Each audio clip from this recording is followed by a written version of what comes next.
Hi everyone, welcome. Before I tell you about my experience, let me provide you with a bit of context. I grew up in a predominantly Roman Catholic environment.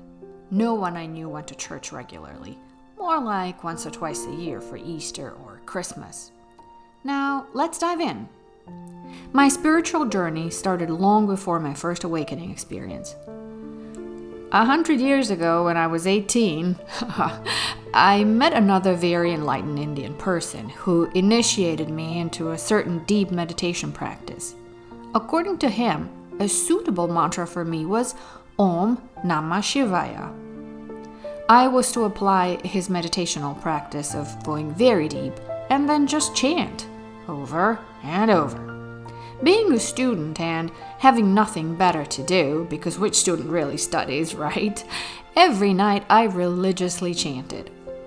About a month into it, I was sitting on my bed in a lotus position, meditating and chanting Om Namah Shivaya, just as he told me, when suddenly a bright light appeared in front of me. A figure stepped out and was smiling at me.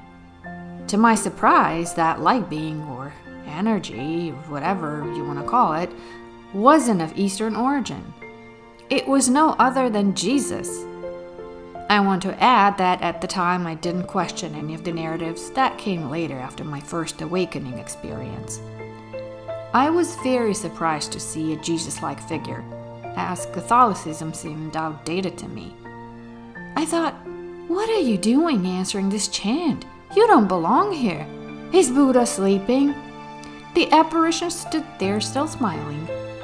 He extended his hand and said, "Follow me." That was even more surprising. I lifted my arm to take his, and the whole scene disappeared. I was in my room, by myself, baffled at what had just transpired. To this day, I clearly remember every detail of that experience. I wonder what it would be like today. Probably very different. I must admit I never went back to chanting Om Namah Shivaya again. Now let's explore what else we can find about chanting Om to compare to my experiences. The ancient practice of Om chanting, deeply rooted in Eastern spirituality, is said to have profound effects on the mind and body. Scientific studies have shown that this type of chanting can induce deep meditative states, reduce stress, and even alter consciousness. This might explain the intense spiritual experience I encountered. Additionally, the universality of spiritual experiences, as illustrated by the unexpected appearance of a figure like Jesus during a traditionally Hindu practice, suggests a fascinating overlap and interconnectedness between different faiths and spiritual practices.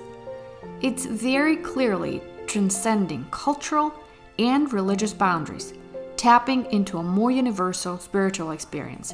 Perhaps this is proof of the one mind theory. I'd love to hear about your experiences and thoughts. Share them in the comments below, but please be respectful.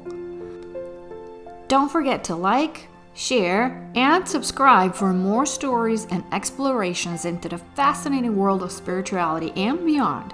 Stay curious, and until next time, keep exploring the depths of your own spiritual journey. See you soon.